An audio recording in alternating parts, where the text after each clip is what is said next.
दिन से बीजेपी की बड़ी बैठक में जेपी नड्डा की अध्यक्षता में ये बैठक चल रही थी। कल महासचिवों के साथ बीजेपी अध्यक्ष जेपी नड्डा ने बैठक की थी। इस बैठक के नतीजे अब आने लगे हैं। सूत्रों के मुताबिक यूपी समेत अगले साल होने वाले 5 राज्यों के चुनाव की तैयारियों के निर्देश दिए गए हैं। यूपी में क्षेत्रीय, मंडल और जिला स्तर पर बैठकें करने के लिए कहा गया है। विधानसभा प्रभारियों की बैठकें कर पार्टी के कामकाज की समीक्षा करने को भी कहा गया है। कोरोना काल में केंद्र राज्य के जनहित वाले काम लोगों को बताने के निर्देश भी कार्यकर्ताओं को दिए गए। बीजेपी बड़े स्तर पर चुनावी राज्यों में वर्चुअल सभाओं का आयोजन करने की तैयारी में भी है। इन सभाओं को पीएम, गृह मंत्री और बीजेपी अध्यक्ष संबोधित करेंगे। हमारे साथ नीरज पांडे इस खबर पर ज्यादा जानकारी के साथ हैं।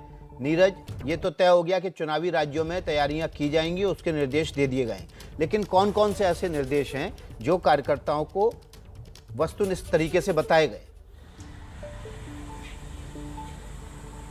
देखिए, सबसे पहली चीज़ तो ये रही विकास की, पहले तो जिन राज्यों में अभी चुनाव हुए हैं, हाल के 5 राज्यों में, उसकी समीक्षा की गई और उनकी गलतियों को भी माना गया कि कहाँ कहाँ हमसे लैप्सेस हुए हैं।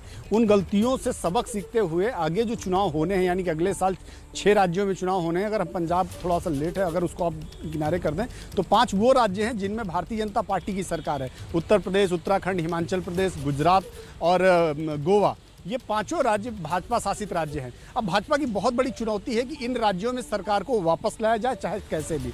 और कोरोना काल है, सीधे तौर पर आप भीड़ इकट्ठा नहीं कर सकते, लोगों के बीच में सीधे तौर पर गैदरिंग नहीं कर सकते, बड़ी सभाएं, बड़ी रैलियां नहीं कर सकते। ऐसे में भाजपा के लिए बड़ी मुश्किल है कि कैसे अपने आप को लोगों तक पहुँचाया जाए। इसलिए भाजपा के जो राष्ट्रीय अध्यक्ष हैं, उन्होंने महासचिवों के साथ बैठक की। बाद में उन महासचिवों और मोर्चा अध्यक्षों के साथ प्रधानमंत्री नरेंद्र मोदी ने भी इंटरेक्शन किया और पर्पज यही था कि इस हालात में भी कैसे पार्टी अपने काम को लोगों तक पहुंचाए और लोगों के बीच में अपनी बात रखे। तो इसका सबसे अच्छा माध्यम यह माना गया है कि एक तो जो प्रदेश स्तर का जो संगठन है, वो विधानसभा स्तर पर बैठकें करे, मंडल स्तर पर बैठकें करे, जिले स्तर पर बैठकें करे और विधानसभा प्रभारियों के साथ खासकर बैठे, ताकि चुनाव की तैयारियों का जायजा लिया जा सके और कहाँ हमारी कमियां हैं उसको पूरा किया जा सके। दूसरी जो सबसे बड़ी इंपॉर्टेंट बात यहाँ पे ये आई कि चूंकि बड़ी गैदरिंग वाली सभाएं नहीं कर सकते, इसलिए उसका अल्टरनेट माध्यम क्या हो सकता है? तो अल्टरनेट माध्यम ये हो सकता है कि वर्चुअल सभाएं की जाएं, यानी कि लोगों को घर बैठे ही सुनाया जाए कि हमारी पार्टी या हमारे नेता क्या चाहते हैं, क्या कहना चाहते हैं। और इसके लिए बाकायदा निर्देश दे दिए गए हैं और यूपी में तो काम भी शुरू हो गया है कि पूरे 403 विधानसभा स्तर पर वर्चुअल रैली कैसे हो। दिल्ली से बैठकर प्रधानमंत्री रैली कर रहे हों, तो उत्तर प्रदेश के एक विधानसभा में लोगों तक कैसे पहुंचा जाए, इसकी तैयारी भी शुरू हो चुकी है। तो दरअसल बीजेपी का प्लान ये है कि बिना लोगों की जान को खतरे में डाले हुए लोगों तक कैसे पहुंचा जाए, इस पर काम चल रहा है। जी विकास। तो नीरज, आप बने रहिए। पंकज झा भी हमारे साथ जुड़ गए हैं। पंकज झा, एक बड़ा सवाल यह है कि अनलॉक की शुरुआत तो हो गई है, लेकिन बीजेपी अपने आप को अनलॉक कैसे करेगी लोगों तक पहुंचने के लिए? विकास, आपने देखा होगा पिछले हफ्ते और 10 दिन अगर दिल्ली से लेकर लखनऊ तक देखें तो बीजेपी में बड़ा उथल पुथल रहा। कई तरह की बैठकें हुई। अब कहा जा रहा है ऑल इज वेल है।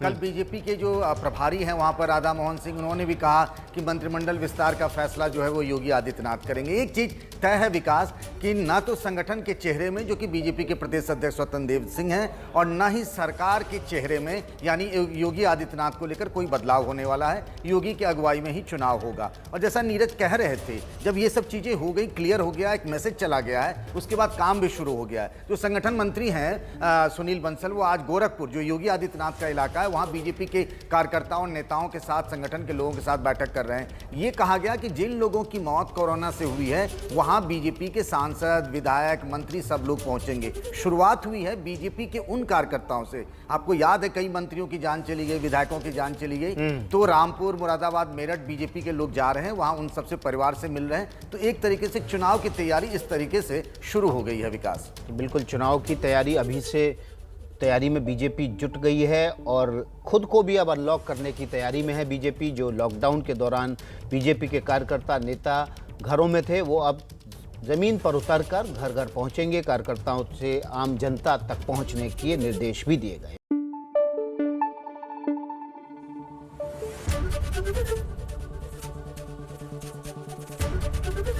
एबीपी न्यूज आपको रखे आगे।